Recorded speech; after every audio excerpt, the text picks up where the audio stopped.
پہلوان وہ شخص نہیں جو لوگوں کو بچھاڑ دے، بلکہ پہلوان وہی شخص ہے جو غصہ کے وقت اپنے نفس پر قابو رکھے۔ قال النبي صلى الله عليه وسلم ليس الشديد بالسرعة إنما الشديد الذي يملك نفسه عند الغضب. كن في الدنيا كأنك غريب أو عابر سبيل. قال النبي صلى الله عليه وسلم دنیا میں ایسے رہو جیسے کوئی مسافر گزر رہا ہے۔ عذاباً یوم القیامت المصور۔ نبی کریم صلی اللہ علیہ وسلم نے فرمایا سب سے سخت عذاب قیامت کے روز تصویر بنانے والے کو ہوگا۔ آپ بیٹا اس کا تربیت کریں، اللہ تعالیٰ اس شخص پر رحم نہیں کرتا جو لوگوں پر رحم نہ کرے۔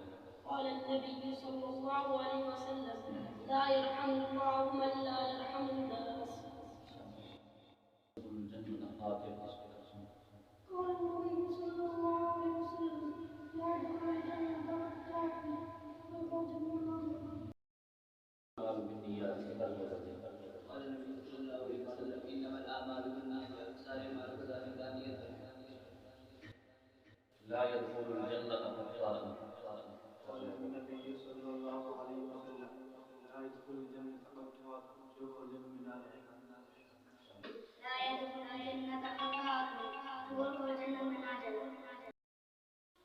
إنما الأعمال بالنيات مستند۔ سارے مالوں کو دار بدار نیت کرے۔ یہ بندہ وہ شخص کامیاب ہے جو اسلام لایا اور جس کو بقدر کفایت رزق مل گیا اور اللہ تعالیٰ نے اس کو اپنی بڑی برکنار بھیجی۔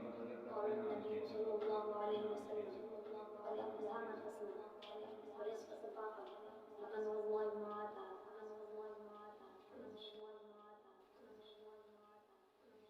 جو شخص کسی مسلمان کو دنیاوی مصیبت سے چھڑائے گا اللہ تعالیٰ اس سے قیامت کی مصیبتوں سے چھڑائے گا۔ قال النبي صلى الله عليه وسلم بالدنيا نسأل الله عنه وتسلم به يوم القيامة